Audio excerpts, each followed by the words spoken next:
Good morning, 8th class. Beta, today we have to start our new chapter, chapter number 13, that is direct and inverse proportion. Direct and inverse proportion actual 'ਚ ਹੁੰਦੇ ਕੀ ਹੈ ਪਹਿਲਾਂ ਆਪਾਂ ਇਹ ਦੇਖਦੇ ਹਾਂ। ਦੇਖੋ ਬੇਟੇ, ਜਦੋਂ ਕੋਈ ਵੀ ਦੋ ਚੀਜ਼ਾਂ ਦੀ ਆਪਾਂ ਗੱਲ ਕਰਦੇ ਹਾਂ ਔਰ ਦੋਨੋਂ ਜਾਂ ਤਾਂ ਇਨਕਰੀਜ਼ ਹੋ ਰਹੀਆਂ ਨੇ ਜਾਂ ਫਿਰ ਉਹ ਇਕੱਠੀਆਂ ਹੀ ਡਿਕਰੀਜ਼ ਹੋ ਰਹੀਆਂ ਨੇ, ਤਾਂ ਉਸ ਚੀਜ਼ ਨੂੰ ਆਪਾਂ ਕਹਿੰਦੇ ਹਾਂ डायरैक्ट प्रपोर्शन। फॉर एग्जाम्पल, जे मैं कहाँ कि मैं कोई आर्टिकल परचेज करन जा रही हाँ शॉप तो, ठीक है, जे मैं एक पेंसिल लैनी हाँ, सपोज कर लो मैं पेंसिल खरीदन जा रही हाँ, जे पेंसिल एक पेंसिल ₹2 की है, ठीक है, then what will be the cost of 2 pencils? Obvious जी गल है 2 to the 4। जे मैं कहाँ कि I have two by 10 pencils, the what will be the cost? 2 times 20। It means as the number of articles are increasing, its cost is also increasing। ठीक है, ਤਾਂ ਜਦ ਇਸ ਚੀਜ਼ ਨੂੰ ਆਪਾਂ ਕਹਿ ਦਿੰਦੇ ਹਾਂ direct proportion. For example, second example ਜਿਵੇਂ ਤੁਹਾਡੀ ਬੁੱਕ ਨੇ ਦਿੱਤੀ ਹੈ ਕਿ ਜਿੰਨਾ ਮਨੀ ਆਪਾਂ ਮੰਨ ਲਓ ਕਿ ਬੈਂਕ ਦੇ ਵਿੱਚ ਜ਼ਿਆਦਾ ਹੋਊਗਾ ਉਨਾ ਹੀ ਇੰਟਰਸਟ ਵੀ ਜ਼ਿਆਦਾ ਹੋਊਗਾ। ਠੀਕ ਹੈ, ਜੇ ਆਪਣੇ ਬੈਂਕ ਦੇ ਵਿੱਚ 10,000 ਰੁਪੀਜ਼ ਨੇ, ठीक है, तो वह इंटरस्ट सपोज कर लो कि तुहानू 10,000 का एक साल का फॉर एग्जाम्पल कि 500 इंटरस्ट लग रहा। जे उही साडे बैंक दे विच 50,000 रुपीज़ होणगे तो जिहड़ा उहदा इंटरस्ट है वो भी ऑटोमैटिकली ज़्यादा ही लगेगा। इट मीनस किसी चीज़ के वधण दे नाल उहदे नाल रिलेटेड थिंग भी जे इनक्रीज़ हो रही है, that is called direct proportion, right. Direct proportion will be learned in our first exercise। Now what is inverse proportion? Inverse proportion ਕੀ ਹੁੰਦਾ ਬੇਟੇ, ਜਦੋਂ ਇੱਕ ਚੀਜ਼ ਦੇ ਵਧਣ ਨਾਲ ਦੂਸਰੀ ਚੀਜ਼ ਦਾ ਘਟਣਾ। ਠੀਕ ਹੈ, ਫॉर एग्जाम्पल ਜੇ ਕੋਈ ਆਪਾਂ ਕੰਮ ਦਿੱਤਾ ਤੁਹਾਨੂੰ, ਠੀਕ ਹੈ, ਜੇ ਇੱਕ ਪਰਸਨ ਉਹੀ ਕੰਮ ਕਰਨ ਦੇ ਲਈ 4 ਦਿਨ ਲਗਾ ਰਿਹਾ ਤਾਂ 2 ਪਰਸਨ ਸੇਮ ਕੰਮ ਕਰਨ ਦੇ ਲਈ ਕਿੰਨੇ ਦਿਨ ਲਗਾਉਣਗੇ? 4 ਦਿਨ ਤਾਂ ਨਹੀਂ ਲਗਾਉਣਗੇ, ਕਿਉਂਕਿ 2 ਪਰਸਨ ਕੰਮ ਕਰ ਰਹੇ ਆ ਤਾਂ ਟਾਈਮ ਆ ਜਿਹੜਾ ਉਹ ਘਟੇਗਾ। ਠੀਕ ਹੈ ਨਾ, ਹੋ ਸਕਦਾ ਕਿ ਉਹ 2 ਦਿਨਾਂ ਦੇ ਵਿੱਚ ਹੀ ਕੰਮ ਨੂੰ ਫਿਨਿਸ਼ ਕਰ ਦੇਣ, ਇਹ ਵੀ ਹੋ ਸਕਦਾ ਕਿ 3 ਦਿਨਾਂ 'ਚ ਕਰ ਦੇਣ। ਠੀਕ ਹੈ ਨਾ, it means more the number of persons less will be the time taken to complete the work. So this is called inverse proportion. Similarly ਜਦੋਂ ਵੀ ਆਪਾਂ ਕੋਈ ਵਹੀਕਲ ਡਰਾਈਵ ਕਰ ਰਹੇ ਹਾਂ, ਠੀਕ ਹੈ, ਜੇ ਜ਼ਿਆਦਾ ਸਪੀਡ ਹੋਏਗੀ, ਠੀਕ ਹੈ, ਜੇ ਆਪਾਂ 80 ਕਿਲੋਮੀਟਰ ਪਰ ਆਵਰ ਦੀ ਸਪੀਡ ਦੇ ਨਾਲ ਕਾਰ ਡਰਾਈਵ ਕਰ ਰਹੇ ਹਾਂ ਤਾਂ ਆਪਾਂ ਜਿੰਨਾ ਡਿਸਟੈਂਸ ਕਵਰ ਕਰਨਾ, ਸਪੋਜ਼ ਕਰ ਲਓ ਕਿ ਉਹ ਆਪਾਂ 2 ਆਵਰਸ ਦੇ ਵਿੱਚ ਕਵਰ ਕਰ ਲਿਆ। ਠੀਕ ਹੈ, 2 ਘੰਟਿਆਂ ਦੇ ਵਿੱਚ ਆਪਾਂ ਪਹੁੰਚ ਗਏ ਜਿੱਥੇ ਜਾਣਾ ਸੀਗਾ। ਬਟ ਜੇ ਆਪਾਂ ਕਹੀਏ ਕਿ ਸਪੀਡ ਆਪਣੀ ਆਪਾਂ 40 ਕਿਲੋਮੀਟਰ ਪਰ ਆਵਰ ਦੀ ਸਪੀਡ ਨਾਲ ਜਾਵਾਂਗੇ ਤਾਂ ਜਿਹੜਾ ਟਾਈਮ ਹੈ ਉਹ ਓਬਵੀਅਸ ਜੀ ਗੱਲ ਹੈ ਜ਼ਿਆਦਾ ਲੱਗੇਗਾ। ਠੀਕ ਹੈ, it means more the speed less the time. ਠੀਕ ਹੈ, ਔਰ ਇਨਵਰਸਲੀ ਆਪਾਂ ਕਹਿ ਸਕਦੇ ਹਾਂ ਕਿ ਲੈਸ ਦਾ ਸਪੀਡ ਮੋਰ ਦਾ ਟਾਈਮ। ਜਦੋਂ ਇਹ ਉਲਟਾ ਕੰਮ ਹੋ ਜਾਂਦਾ ਹੈ ਇਹਨੂੰ ਆਪਾਂ ਕੀ ਕਹਿੰਦੇ ਹਾਂ? Inverse proportion. ਠੀਕ ਜੀ।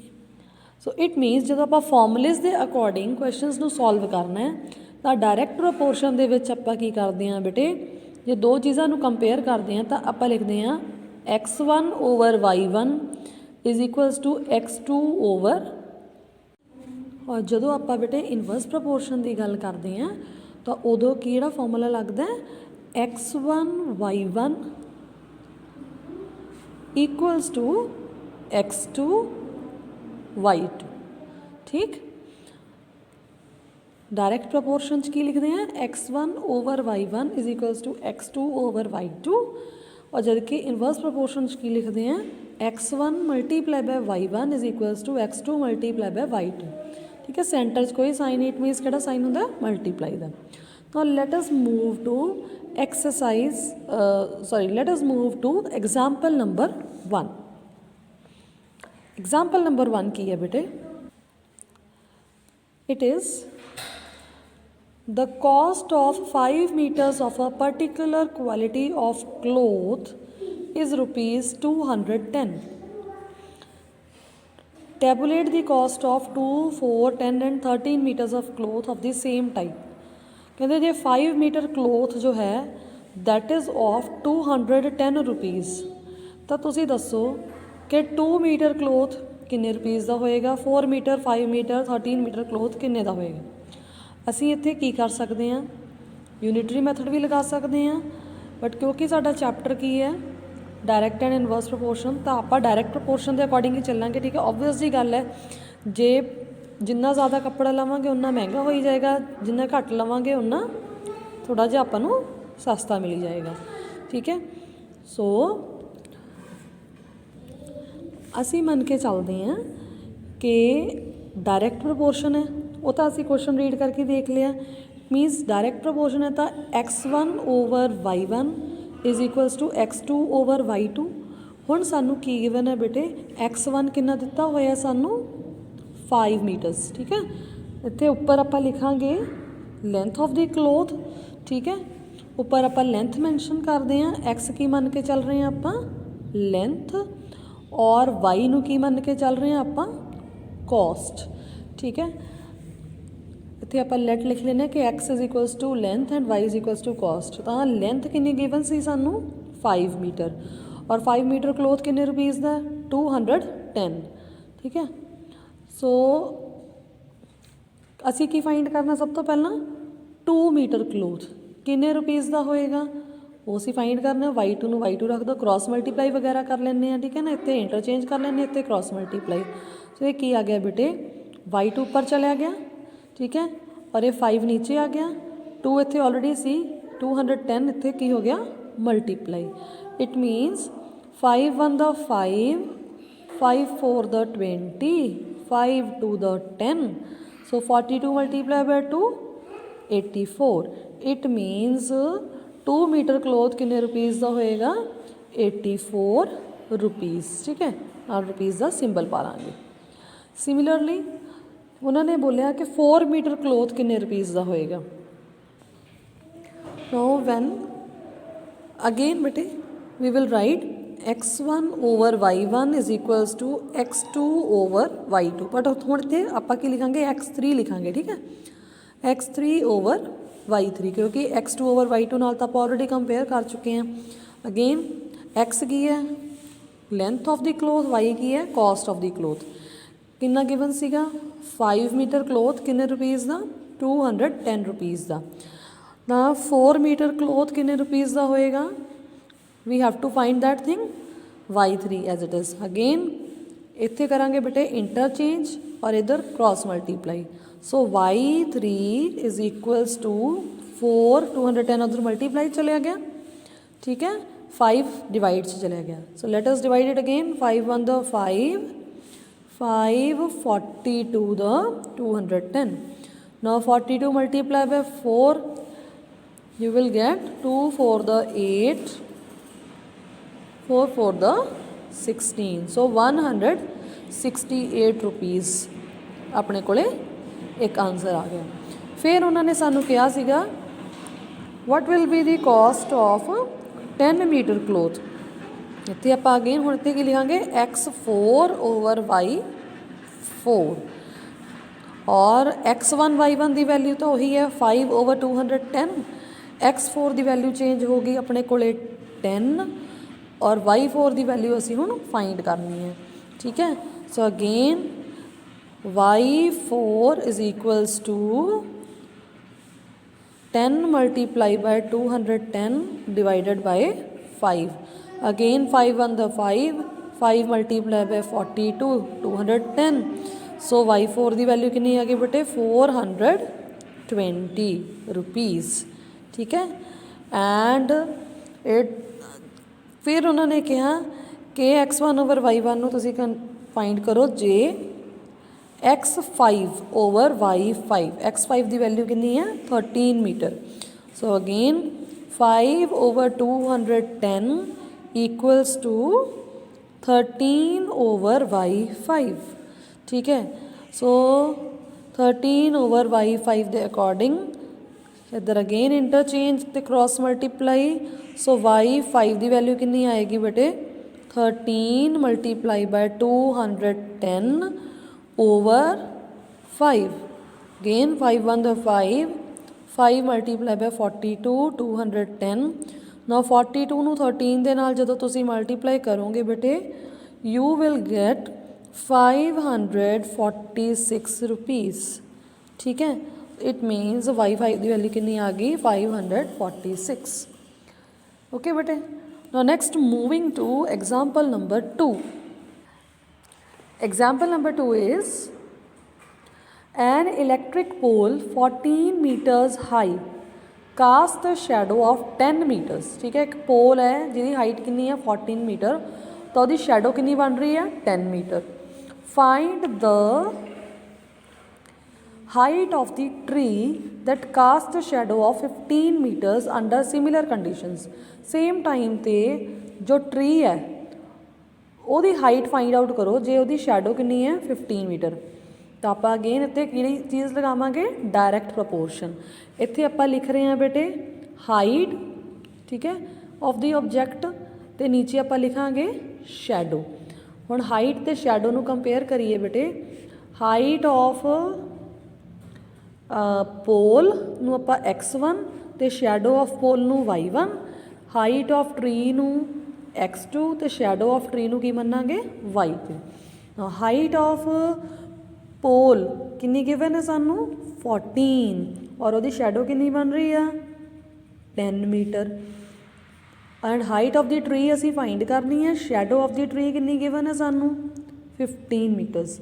ना इट मीनस हुण असी x2 की वैल्यू फाइंड करनी है ना, तो x2 की वैल्यू कितनी आ जाएगी बेटे 14 तो 15 आपस में मल्टीप्लाई हो जाएंगे। ठीक है, 14 मल्टीप्लाई बाय 15, 10 नीचे डिवाइड दे विच है ऑलरेडी हैगे ही ने।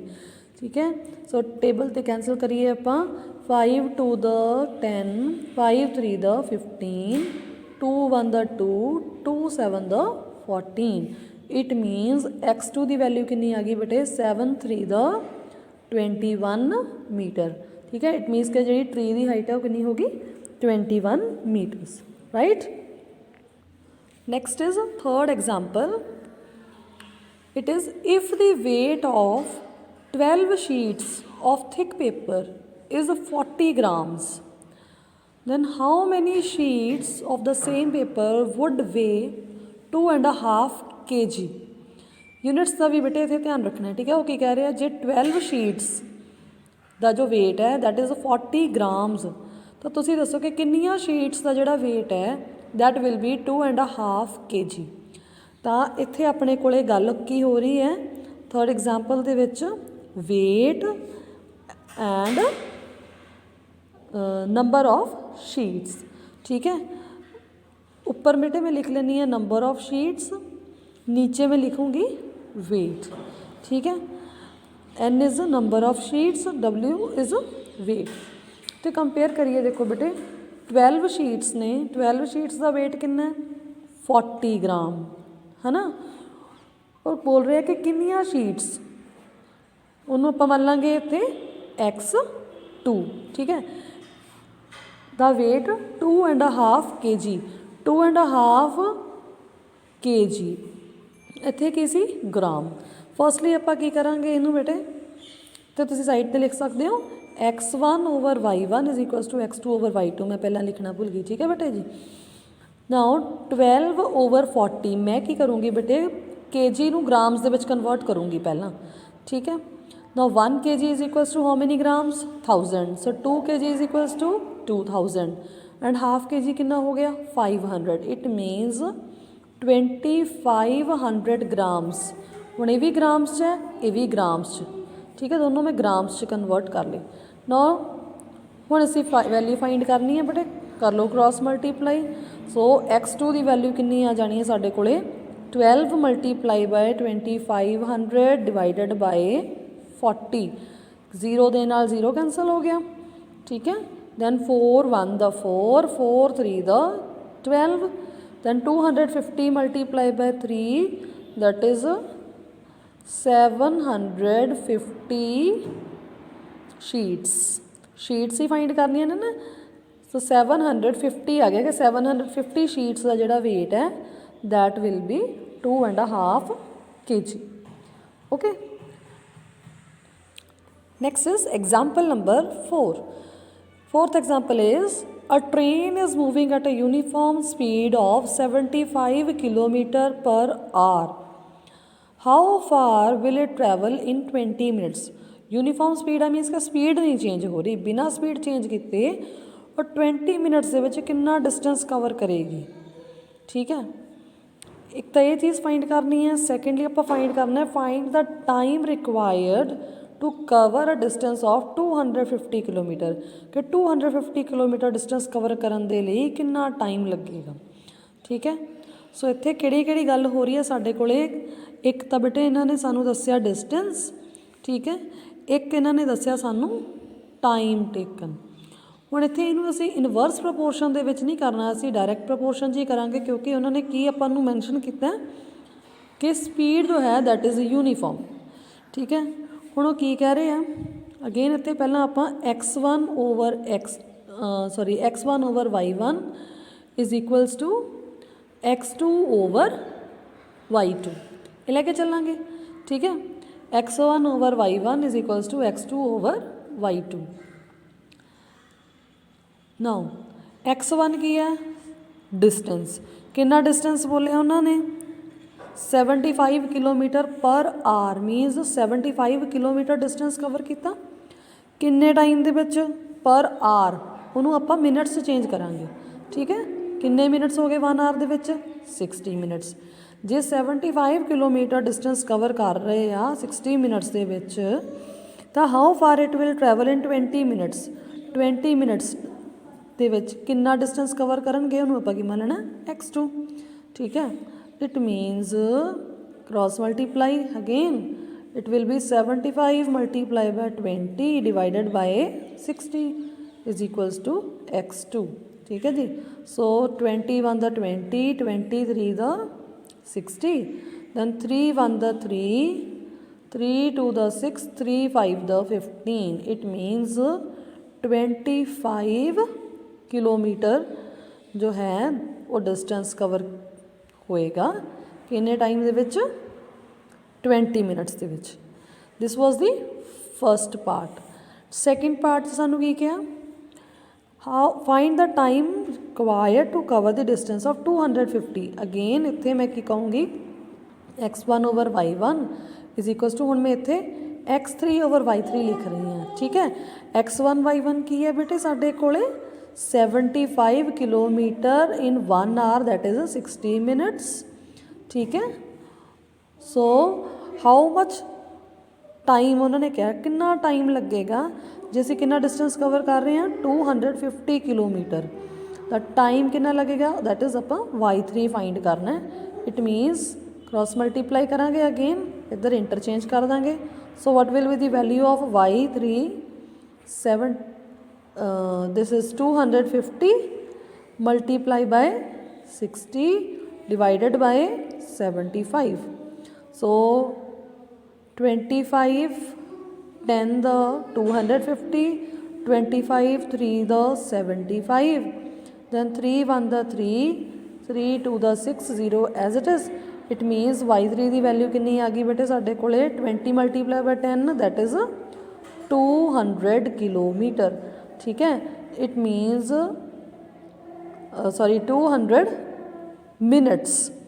200 मिनट्स इट मीनस वो की कह रहे हैं कि 250 किलोमीटर डिस्टेंस कवर करने के लिए कितना टाइम लगेगा 200 मिनट्स. इनू असी फरदर कन्वर्ट कर सकते हैं. 1 hour is equals to how many minutes 60 minutes. तो इट मीनस 200 मिनट्स ने जोड़े वो किमें फाइंड करांगे आपां 200 नूं बेटे असी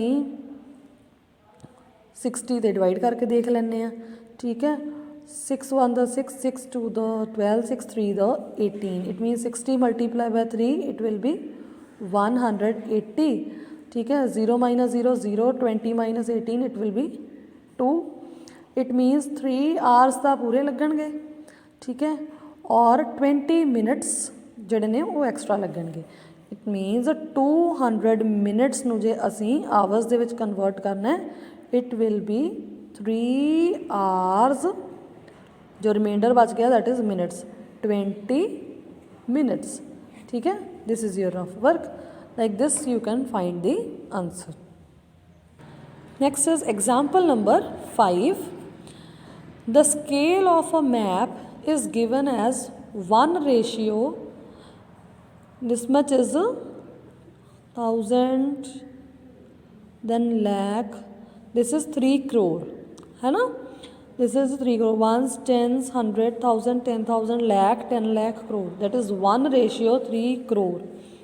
2 cities are 4 centimeter apart on the map. Then find the actual distance between them. ਜੇ ਬੇਟੇ ਆਪਾਂ ਮੈਪ ਡਰਾ ਕਰ ਰਹੇ ਹਾਂ, ਮੈਪ ਦੇ ਵਿੱਚ ਜੇ 1 ਸੈਂਟੀਮੀਟਰ ਦਾ ਜਿਹੜਾ ਡਿਸਟੈਂਸ ਹੈ ਉਹਦਾ ਮਤਲਬ ਕਿ 3 ਕਰੋੜ, ਤਾਂ 2 ਸਿਟੀਜ਼ ਦਾ ਜੋ ਡਿਸਟੈਂਸ 4 ਸੈਂਟੀਮੀਟਰ ਅਪਾਰਟ ਨੇ ਉਹਨਾਂ ਦਾ ਕਿੰਨਾ ਡਿਸਟੈਂਸ ਹੋਏਗਾ। ਦੈਟ ਇਜ਼ ਇੱਥੇ ਆਪਣੇ ਕੋਲੇ ਕੀ ਗੱਲ ਕੀਤੀ ਹੋਈ ਹੈ, ਮੈਪ ਦੇ ਅਕੋਰਡਿੰਗ ਡਿਸਟੈਂਸ, ਠੀਕ ਹੈ, ਅਤੇ ਨੀਚੇ ਆਪਣੇ ਕੋਲੇ ਆ ਗਿਆ ਐਕਚੁਅਲ ਡਿਸਟੈਂਸ, ਹੈ ਨਾ। ਤਾਂ ਮੈਪ ਦੇ ਅਕੋਰਡਿੰਗ ਔਰ ਐਕਚੁਅਲ ਡਿਸਟੈਂਸ ਆਪਾਂ ਕੀ ਲਿਖਾਂਗੇ, x1 over y1 is equals to x2 over y2। ਜਿਵੇਂ ਜਿਵੇਂ ਮੈਪ ਦੇ ਵਿੱਚ ਆਪਣੀ ਲੈਂਥ ਵਧੀ ਜਾਏਗੀ, ਐਕਚੁਅਲ ਡਿਸਟੈਂਸ ਵੀ ਉਹਨਾਂ ਇਨਕਰੀਜ਼ ਹੋਈ ਜਾਏਗਾ। So it is a question of direct proportion. ਹੁਣ ਉਹ ਕੀ ਕਹਿ ਰਹੇ ਆ ਕਿ 1 ਸੈਂਟੀਮੀਟਰ 3 ਕਰੋੜ ਨੂੰ ਰਿਪਰੈਜ਼ੈਂਟ ਕਰ ਰਿਹਾ। ਇੱਥੇ ਬੇਟੇ ਜੋ ਕਰੋੜ ਹੈ ਉਹ ਸੈਂਟੀਮੀਟਰ 'ਚ ਗਿਵਨ ਹੈ ਸਾਨੂੰ, ਠੀਕ ਹੈ। ਤਾਂ 4 ਸੈਂਟੀਮੀਟਰ ਜਿਹੜਾ ਡਿਸਟੈਂਸ ਹੈ ਉਹ ਐਕਚੁਅਲ ਦੇ ਵਿੱਚ ਕਿੰਨਾ ਡਿਸਟੈਂਸ ਹੈ, y2, ਅਸੀਂ ਉਹ ਫਾਈਂਡ ਕਰਨਾ। ਸੋ ਮੈਂ ਕੀ ਕਰ ਸਕਦੀ ਹਾਂ ਬੇਟੇ, 4 3 ਦਾ 12, ਠੀਕ ਹੈ ਨਾ। ਸੋ ਕ੍ਰਾਸ ਮਲਟੀਪਲਾਈ ਕਰਕੇ y2 ਦੀ ਵੈਲਿਊ ਕਿੰਨੀ ਆ ਗਈ ਬੇਟੇ ਸਾਡੇ ਕੋਲੇ, 12 ਕਰੋੜ, ਹੈ ਨਾ। ਸੋ ਇਹਨੂੰ ਅਸੀਂ ਸੈਂਟੀਮੀਟਰ ਨੂੰ ਜੇ ਕਨਵਰਟ ਕਰਨਾ ਚਾਹੀਏ ਕਿਲੋਮੀਟਰ ਦੇ ਵਿੱਚ ਤਾਂ ਆਪਾਂ ਕਨਵਰਟ ਕਰ ਸਕਦੇ ਹਾਂ, ਠੀਕ ਹੈ। ਕਨਵਰਟ ਕਰਾਂਗੇ it will become 1200 kilometre, it will become 1200 kilometre, ਕਿਉਂਕਿ ਇਹ ਸੈਂਟੀਮੀਟਰ 'ਚ ਆਇਆ ਨਾ ਸਾਡਾ ਆਨਸਰ, ਠੀਕ ਹੈ। 1 kilometer is equals to how many centimeter, 1 kilometer is equals to 1000 meter ਆ ਜਾਂਦਾ ਨਾ ਪਹਿਲਾਂ, ਠੀਕ ਹੈ। Then 1 meter is equals to 100 centimeter. It means 1 kilometer ਦੇ ਵਿੱਚ ਕਿੰਨੇ ਹੋ ਗਏ ਆਪਣੇ ਕੋਲੇ, 5 ਜ਼ੀਰੋਜ਼ ਲੱਗ ਗਈਆਂ, 1 2 3 4 5। So 1 kilometer is equals to 10,000 centimeter, ਹੈ ਨਾ। 10,000 ਸੌਰੀ 1 ਲੱਖ, 1 2 3 4 5 ਜ਼ੀਰੋਜ਼ ਲੱਗਣਗੀਆਂ ਬੇਟੇ, 1 ਲੱਖ ਸੈਂਟੀਮੀਟਰ, ਠੀਕ ਹੈ। ਇਟ ਮੀਨਸ ਜਦੋਂ ਇਹਨੂੰ ਮੈਂ 1 ਲੱਖ 'ਤੇ ਡਿਵਾਈਡ ਕਰ ਦੂੰਗੀ ਨਾ ਤਾਂ ਇਟ ਵਿਲ ਬਿਕਮ 5 ਜ਼ੀਰੋਜ਼ ਦੇ ਨਾਲ 5 ਜ਼ੀਰੋਜ਼ ਕੈਂਸਲ ਹੋ ਕੇ ਕਿੰਨਾ ਆਂਸਰ ਆ ਗਿਆ ਆਪਣੇ ਕੋਲੇ, 1200 ਕਿਲੋਮੀਟਰ, ਠੀਕ ਹੈ। ਆਪਾਂ ਇੱਥੇ ਤੱਕ ਵੀ ਛੱਡ ਸਕਦੇ ਹਾਂ ਕਿ ਜ਼ੀਰੋ ਜ਼ਿਆਦਾ ਲਿਖਣੀਆਂ ਪੈਣਗੀਆਂ, ਤਾਂ ਕਰਕੇ ਉਹਨੂੰ ਯੂਨਿਟਸ ਨੂੰ ਕਨਵਰਟ ਕਰ ਲਿਆ। ਓਕੇ ਬੇਟੇ, that's all for today. Thank you, have a nice day.